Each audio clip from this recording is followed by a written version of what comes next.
Well, today I'll be talking about bands whose third albums are their best, of course, all in my opinion. I have also done a video on bands whose second albums are their best, same with first albums, and if you haven't seen those videos, make sure to check out those videos after this video right here.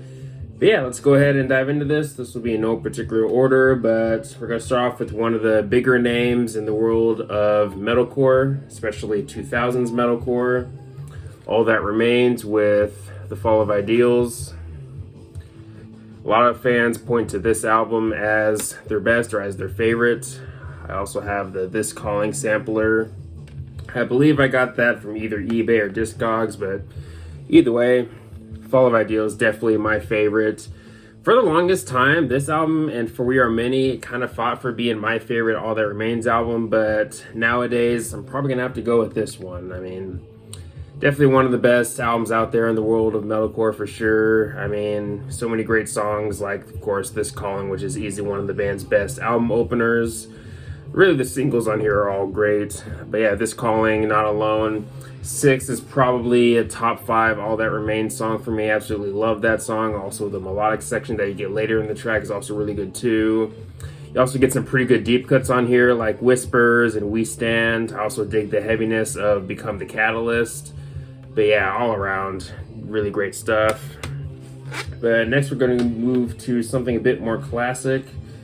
The band that you can maybe say started it all when it comes to metal, Black Sabbath, and we'll be talking about their album Master of Reality. Now when it comes to picking a favorite Black Sabbath album or picking an album that people would say is the best, you definitely get a variety of answers. Some people might point to an album from the Dio years or of course one of the albums from the Ozzy era, whether it be this one or Paranoid or even Sabbath Bloody Sabbath. I've even seen some people even say Volume 4, but for me, I'm a Master of Reality guy. Absolutely love this album. This is definitely an album you can listen to front to back with no issue. So many classics on here. I mean, Sweet Leaf, definitely one of my favorite album openers from the band. Into the Void, to me, has some of Tony's best riffs ever in the Black Sabbath discography. Absolutely love that song. Love the main riff. Children of the Grave is another banger, another highlight on the album. I also like Lord of This World. That song is kind of underrated. I really like that one too, but yeah, absolutely love this album. Definitely my favorite, and easily my favorite of the Ozzy era too. But next we're moving to Breaking Benjamin with their album Phobia. This version comes with a couple bonus tracks, and yeah, this one's definitely my favorite, while the debut Saturate would probably be in close second. Yeah, probably one of the best albums of 2006, along with other albums like, of course, 1X by 3 Days Grace and Karma Code by Lacuna Coil. Those are a couple albums that come to mind, but yeah, again, definitely my favorite Breaking Benjamin album. Of course, you have their big song on here, Diary of Jane, but you have other really great songs on here like Breath and Unknown Soldier. You have a lot of really great deep cuts in the album. Some of the band's best deep cuts, I'd say. Such as songs like You, I really like that song, and How Dark It Is, and just the melody too, just all around. Definitely one of my favorite deep cuts on the album. But yeah, also, again, Unknown Soldier, Had Enough is another really good deep cut off the album, but yeah, again, definitely my favorite. I mean, I've seen some people make an argument for We Are Not Alone or Dear Agony, but again, for me, I gotta go with Phobia. Next, we're moving to Disturbed with their album 10,000 Fists. Now, when it comes to picking a favorite Disturbed album, fans seem to either pick this one or The Sickness. And for me, I'm probably going to have to go with 10,000 Fists. I mean, The Sickness would probably be in second, but really the first 3 albums I think are definitely the band's best for sure. I really like Believe, but again, this one has to be at the top for me. The singles on here I think are still great all these years later, especially Stricken. I really dig the solo in that song especially, and to me has maybe one of the band's best choruses ever. And of course the title track's also really good, but you move towards some of the lesser known songs. I really like Sacred Lie. Sons of Plunder is growing to be maybe one of my favorite Disturbed songs in general. Absolutely love that song. Maybe one of the heaviest songs on here too. I also like Just Stop. And I do like their cover of Land of Confusion too. But yeah, all around really good stuff. Maybe one of the best rock/metal albums of 2005. Great stuff. But next we're moving to Godsmack with their album Faceless. This is another band where I think the first 3 albums are their best, and out of the 3, this is definitely my favorite. Of course, you have their big song I Stand Alone on here, which is of course also on the Scorpion King soundtrack, but I think the other singles are good too, like Serenity and Straight Out of Line. Straight Out of Line is definitely a banger, probably one of my favorite Godsmack songs, but there's some deep cuts on here that I think are really strong. Some of them maybe being some of my favorite Godsmack songs, like Releasing the Demons, which is through and through definitely a banger. I also really like Changes. That's kind of an underrated song on the album. But yeah, definitely my favorite Godsmack album for sure. I can see some people making maybe making an argument for Awake or the debut being their favorites or the best, but for me, gotta go with Faceless. This is to me the peak of Godsmack. And I do like some of the albums that they did after this one, but again, Faceless definitely at the top for me. And the next one, this might be one that some people might disagree with me on, because I can see some more people making an argument for the album that came before it, that album of course being Just a Race, but the band I am talking about is INF Flames with their album Horacle. So yeah, when it comes to picking a favorite INF Flames album, I see a lot of people point to either Just a Race or even Clayman, but for me, I've always really liked Horacle. I mean, if I remember correctly, Cover Killer Nation, who is another person that did music content on YouTube, I believe he pointed to this one as his favorite INF Flames album, if I remember correctly. So glad it's not just me, but yeah, Horacle, absolutely love this album. Starts off really strong with those first 5 songs, especially. Jotun, definitely one of the band's best album openers. Food for the Gods and The Hive, I think, are some of the band's best deep cuts. Absolutely love those songs. Dialogue with the Stars is a really good instrumental. And then you have Gyroscope, which is probably one of my all-time favorite INF Flames songs. Maybe top 10 for me. You towards the second half, I really like Morphing into Primal and Episode 666, but yeah, definitely love this album for sure. Definitely my favorite from them. But now we're moving into one of the bigger names in the world of progressive metal, Queensryche, with their album Operation Mindcrime.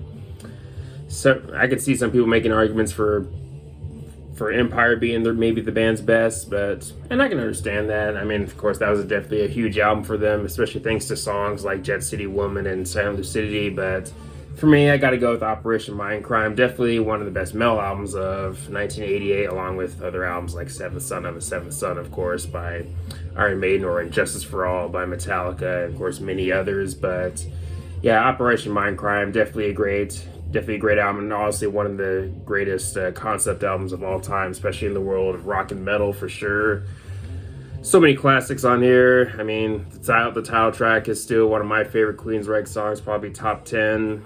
Eyes of a Stranger is definitely one of the band's best album closers. And for me, definitely has some of Jeff's best vocal work in the Queensryche discography. Of course, you can say the same thing with Empire, but for me, his vocals are really strong. Definitely one of the big highlights of the album too, especially in songs like Spreading the Disease and Eyes of a Stranger, and Speak too. But yeah, all around, really great album for sure.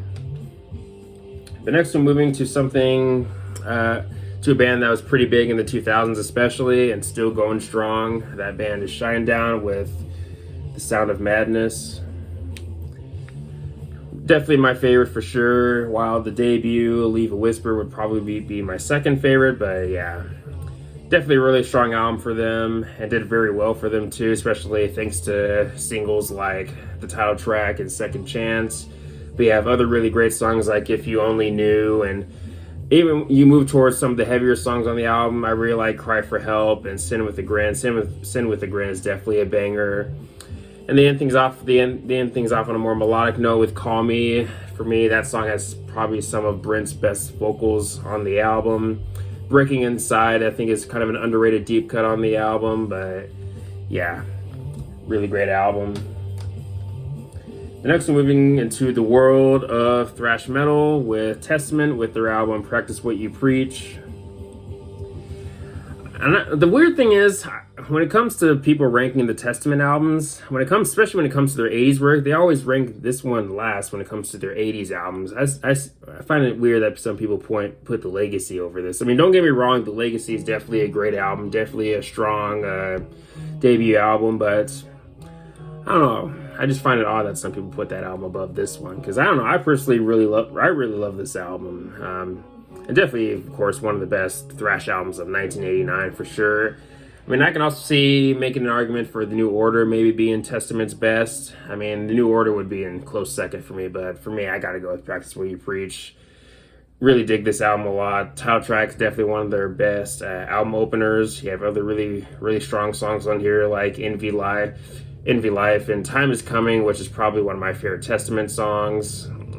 Greenhouse Effect, I think, is kind of an underrated song on the album. I do also like the ballad, but yeah, for me, Testament's best. I'm sure there will be some fans that will definitely disagree with me on that, but it's all good. For me, really great album. But next, we're moving to the final album for this video, moving into the world of gothic metal. We got Type O Negative with Bloody Kisses. I can see some fans probably pointing to October Rust as maybe the band's best. That album being close second. I really like October Rust, but for me, I gotta go with Bloody Kisses. When it comes to a front to back album list, I think I like this one more than October Rust. But again, October Rust, another really strong album for the band too. But yeah, Bloody Kisses, probably one of my favorite metal albums of 1993. But yeah, of course, you have some of their biggest songs on here, like, of course, the cover of Summer Breeze, but you also have Black Number One and Christian Woman. You move towards the deeper cuts, you get other really great songs there, such as songs like Set Me on Fire and Can't Lose You, which to me has some of the best, or at least some of my favorite vocal work on the album. I mean, Peter Steele, definitely a unique frontman, rest in peace. Would have loved to gotten the chance to see these guys live. That would have been really cool. But either way, Type O Negative, definitely a really great band. And of course, if you somehow haven't heard of them, definitely check them out. But I think this album would be a good starting point too. But yeah, Bloody Kisses, to me, the best one out of all their albums. But again, they have other really great albums too, like October Rust and Life Is Killing Me. But yeah, those are bands whose third albums are their best. Again, all in my opinion. Let me know if you agree or disagree with some of these albums here, or some of these choices these albums that I chose. And let me know if you can think of other bands where their third albums are their best, and all the good stuff. But anyways, thanks for watching. Please leave a comment and a like, subscribe. Have a nice day, and take care.